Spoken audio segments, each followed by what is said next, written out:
ಅನೇಕ car already rose garden hotel ಹೊರಗಡೆ wait ಮಾಡ್ತಾ ಇತ್ತು. ದಿಶಾನ್ ನೋಡಿ ಅನೇಕ ಫುಲ್ ಎಕ್ಸೈಟ್ ಆಗಿ, ದಿಶಾ ನಾನ್ ಇಲ್ಲಿದ್ದೀನಿ, ಈ ಕಡೆ ಬಾ ಅಂತ ಕೂಗ್ಕೊಂಡ್ಲು. ಹಿಂದಿನ ದಿನ ರಾತ್ರಿ ಶ್ಯಾಡೋ ಅವಳ ವಾರ್ಡ್ರೋಬ್ ಅಲ್ಲಿ ಬರೀ ವೈಟ್ ಕಲರ್ ಡ್ರೆಸ್ ಇರೋ ಹಾಗೆ ಮಾತ್ರ ಮಾಡಿದ್ದ. ಹಾಗಾಗಿ ಇವಾಗ ದಿಶಾ ಅದರಲ್ಲೇ ಯಾವ್ದಾದ್ರೂ ಡ್ರೆಸ್ ನ ಚೂಸ್ ಮಾಡಿ ಹಾಕೋಬೇಕಿತ್ತು. ಸೊ ಅವಳು ಒಂದು ವೈಟ್ ಶರ್ಟ್ ಮತ್ತೆ ಲಾಂಗ್ ಸ್ಕರ್ಟ್ ನ ಹಾಕೊಂಡಿದ್ಲು. ಅವಳಿಗೀಗ ಕೂದ್ಲೆಲ್ಲ ಸರಿ ಮಾಡ್ಕೊಂಡು ಹೊರಡೋಷ್ಟು ಟೈಮ್ ಇರ್ಲಿಲ್ಲ. ಸೊ ಅವಳು ಲೂಸ್ ಹೇರ್ ಬಿಟ್ಕೊಂಡು ಹೊರಟಿದ್ಲು. ಅನಿಕಾ ದಿಶಾನೇ ಕಣ್ ಬಿಟ್ಕೊಂಡು ಏನೋ ವಿಶೇಷನ ನೋಡ್ತಾ ಇದೀನಿ ಅನ್ನೋ ತರ ವಾವ್ ಅಂತ ಹೇಳಿದ್ಲು. ದಿಶಾ ಪ್ಯಾಸೆಂಜರ್ ಸೀಟಲ್ಲಿ ಕೂತ್ಕೊಂಡು ಸೀಟ್ ಬೆಲ್ಟ್ ಹಾಕೊಂಡ್ಲು. ಅವಳಿಗೆ ಅನಿಕಾ ಹೀಗ್ ನೋಡ್ತಾ ಇರೋದು ಆಶ್ಚರ್ಯ ಆಗಿತ್ತು. ಹಲೋ, ಏನ್ ನೋಡ್ತಾ ಇದ್ಯಾ, ಏನಾಯ್ತು ಅಂತ ಕೇಳಿದ್ಲು. ಓ ಮೈ ಗಾಡ್, ನಾವ್ ಹಾಕೋ ಬಟ್ಟೆಗಳು ನಮ್ಮನ್ನ ಬೇರೆನೇ ಪರ್ಸನ್ ತರ ಮಾಡ್ಬಿಡುತ್ತೆ ಅನ್ನೋದ್ ನಿಜಾನೇ. ಮೇಕಪ್ ಕೂಡ ಮಾಡಿಲ್ಲ ನೀನು, ಆದ್ರೂ ಎಷ್ಟ್ ಚೆನ್ನಾಗ್ ಕಾಣಿಸ್ತಾ ಇದ್ಯಾ ನೋಡು.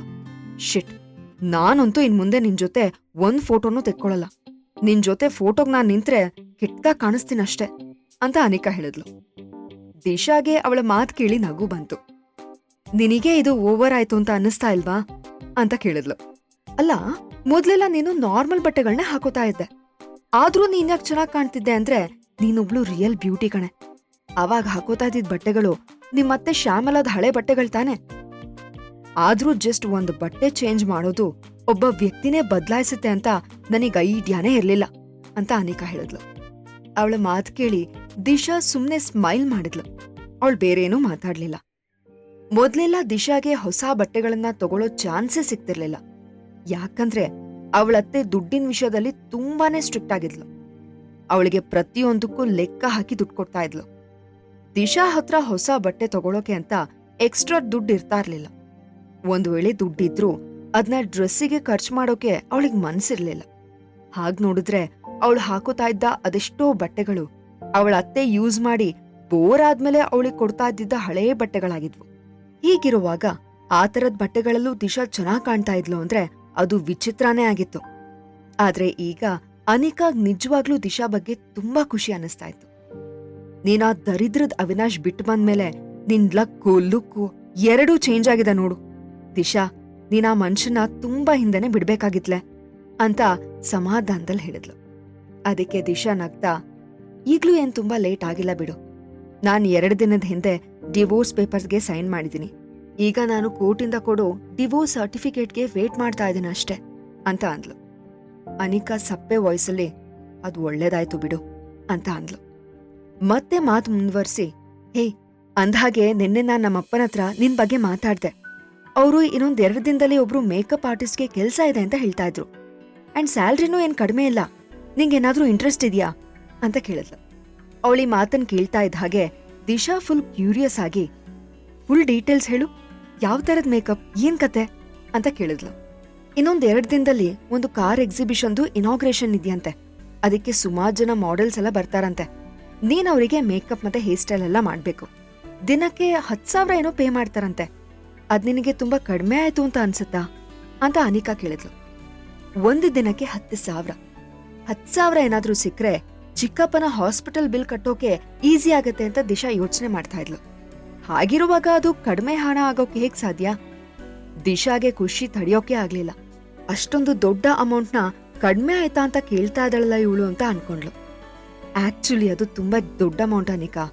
ಥ್ಯಾಂಕ್ ಯು ವೆರಿ ಮಚ್ ಅಂತ ಹೇಳಿದ್ಲು. ಅವಳಿಗೆ ಖುಷಿ ಆಗಿದ್ ನೋಡಿ ಅನಿಕಾನು ಖುಷಿ ಆದ್ಲು. ಸರಿ, ಹಾಗಿದ್ರೆ ನೀನ್ ಅವತ್ತಿಗೆ ಬೇಕಾಗಿದ್ದ ಎಲ್ಲ ಪ್ರಿಪರೇಷನ್ ಮಾಡ್ಕೊಂಡ್ಬಿಡು. ನಾವ್ ಸಂಡೇ ಮಾರ್ನಿಂಗ್ ಎಕ್ಸಿಬಿಷನ್ ಅಲ್ಲಿ ಮತ್ತೆ ಮೀಟ್ ಆಗೋಣ ಅಂತ ಅಂದ್ಲು. ಕಾರು ಫೈನಲ್ ಆಗಿ ಒಂದು 5 ಸ್ಟಾರ್ ಹೋಟೆಲ್ ಮುಂದೆ ಬಂದ್ ನಿಲ್ತು. ಪಾರ್ಕಿಂಗ್ ಸ್ಟಾಫ್ ಬಂದು ಕಾರ್ನ ಪಾರ್ಕ್ ಮಾಡೋಕೆ ಅಂತ ತಗೊಂಡ್ ಹೋದ್ರು. ಅನಿಕಾ ನಿಜವಾಗ್ಲೂ ಒಬ್ಳು ರಿಚ್ ಲೇಡಿ ಆಗಿದ್ಲು. ಹಾಗಾಗಿ ಅವಳು 5 ಸ್ಟಾರ್ ಹೋಟೆಲ್ ಅಲ್ಲೂ ದುಡ್ಡು ಎಷ್ಟಾಗುತ್ತೆ ಅಂತ ಕೇರ್ ಮಾಡದೆ ಫುಡ್ ಆರ್ಡರ್ ಮಾಡೋಕೆ ಸ್ಟಾರ್ಟ್ ಮಾಡಿದ್ಲು. ಅನಿಕಾ, ಇಲ್ಲಿ ನಾವಿಬ್ರೇ ಇರೋದಲ್ವಾ, ಸುಮ್ನೆ ನೀನು ಜಾಸ್ತಿ ಫುಡ್ ಆರ್ಡರ್ ಮಾಡಿ ಫುಡ್ನ ವೇಸ್ಟ್ ಮಾಡ್ಬೇಡ ಅಂತ ದಿಶಾ ಅಡ್ವೈಸ್ ಮಾಡಿದ್ಲು. ಅನಿಕಾ ಮಾತ್ರ ಚಿಲ್ ಆಗಿ, ಒಂದ್ ವೇಳೆ ನಮ್ ಕೈಯಲ್ಲಿ ಖಾಲಿ ಮಾಡಕ್ ಆಗ್ಲಿಲ್ಲ ಅಂದ್ರೆ ಪ್ಯಾಕ್ ಮಾಡಿಸ್ಕೊಂಡು ಪಾರ್ಸಲ್ ತಗೊಂಡ್ ಹೋಗೋಣ ಬಿಡು, ಅದಕ್ಕೆ ಯಾಕೆ ಟೆನ್ಷನ್ ಮಾಡ್ಕೋತೀಯಾ ಅಂತ ಅಂದ್ಲು. ಈ ಲೆವೆಲ್ಗೆ ಅವಳು ಸೊಲ್ಯೂಷನ್ ಹೇಳುವಾಗ ದಿಶಾನು ಏನು ಮಾಡೋಕೆ ಸಾಧ್ಯ ಇರ್ಲಿಲ್ಲ. ಆದ್ರೆ ಅವಳಿಗೆ ಶ್ಯಾಡೋ ಏನ್ ಹೇಳಿದ್ದ ಅನ್ನೋದು ನೆನ್ಪಾಯ್ತು. ಒಂದ್ ವೇಳೆ ಅವಳೇನಾದ್ರೂ ಪ್ರೆಗ್ನೆಂಟ್ ಆಗ್ಬೇಕು ಅಂದ್ರೆ ಬಾಡಿ ಹೀಟ್ ಆಗೋ ತರದ ಫುಡ್ನ ಅವಾಯ್ಡ್ ಮಾಡ್ಬೇಕಿತ್ತು. ಆಮೇಲೆ ಅವರು ಸ್ವಲ್ಪ ಟೈಮ್ ಮಾತಾಡ್ತಾ ತಿಂತಾ ಕೂತಿದ್ರು. ಆಮೇಲೆ ಅನಿಕಾ ವಾಶ್ರೂಮ್ಗೆ ಹೋಗ್ ಬರ್ತೀನಿ ಅಂತ ಹೋದ್ಲು. ದಿಶಾ ವೆಯ್ಟರ್ ಹತ್ರ ಉಳಿದಿದ್ ಒಂದಿಷ್ಟು ವೆರೈಟಿ ಫುಡ್ ಐಟಮ್ಸ್ನ ಪ್ಯಾಕ್ ಮಾಡೋಕೆ ಅಂತ ಹೇಳಿದ್ಲು. ಅವನು ಪ್ಯಾಕ್ ಮಾಡಿ ತರೋ ತನಕ ದಿಶಾ ಅಲ್ಲೇ ಕಾಯ್ತಾ ಇದ್ಲು. ಅಷ್ಟ್ರಲ್ಲಿ ಅವಳಿಗೆ ಸಡನ್ ಆಗಿ ಹಿಂದಿಂದ ಒಂದು ಫೆಮಿಲಿಯರ್ ವಾಯ್ಸ್ ಕೇಳಿಸ್ತು. ಹೇ ದಿಶಾ, ನೀನೇನಿಲ್ಲಿ ಅಂತ. ಆ ವಾಯ್ಸ್ ಕೇಳಿದ್ರೂ ಕೂಡ ದಿಶಾ ಏನ್ ಮಾಡ್ತಾ ಇದ್ಲೋ ಅದನ್ನ ನಿಲ್ಲಿಸದೆ ಕಂಟಿನ್ಯೂ ಮಾಡಿದ್ಲು.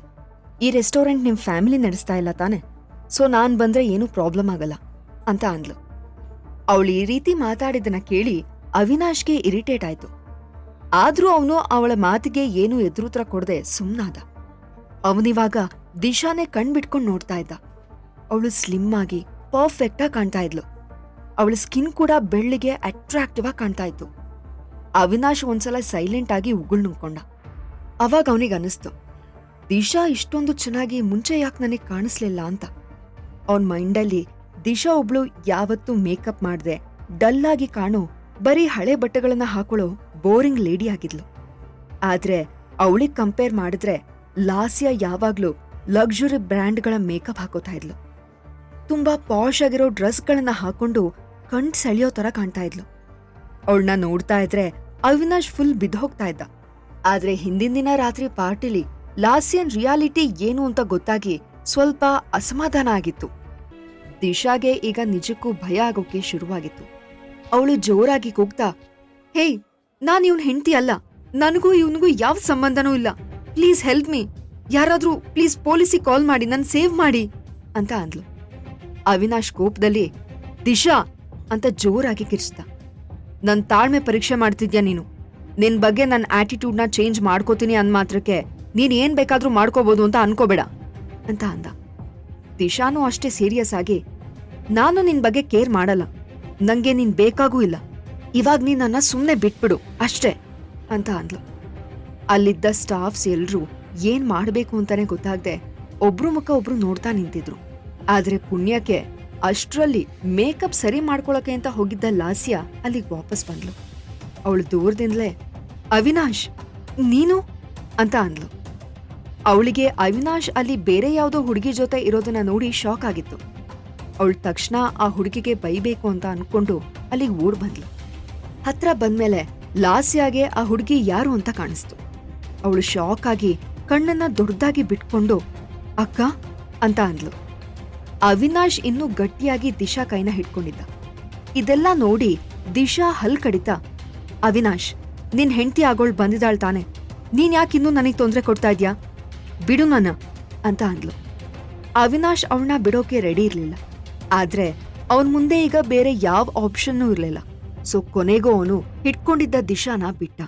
ಈ ಎಲ್ಲಾ ಪ್ರಶ್ನೆಗಳಿಗೆ ಉತ್ತರ ಬೇಕು ಅಂದ್ರೆ ಈಗಲೇ ಪಾಕೆಟ್ ಎಫ್ಎಂ ಅಪ್ಲಿಕೇಶನ್ ಡೌನ್ಲೋಡ್ ಮಾಡಿ ಮತ್ತು ಕೇಳಿ ಸೀಕ್ರೆಟ್ ಹಸ್ಬೆಂಡ್. ಅಪ್ಲಿಕೇಶನ್ ಡೌನ್ಲೋಡ್ ಮಾಡಲು ಡಿಸ್ಕ್ರಿಪ್ಷನ್ ನಲ್ಲಿ ಇರುವ ಲಿಂಕ್ ಅನ್ನು ಕ್ಲಿಕ್ ಮಾಡಿ.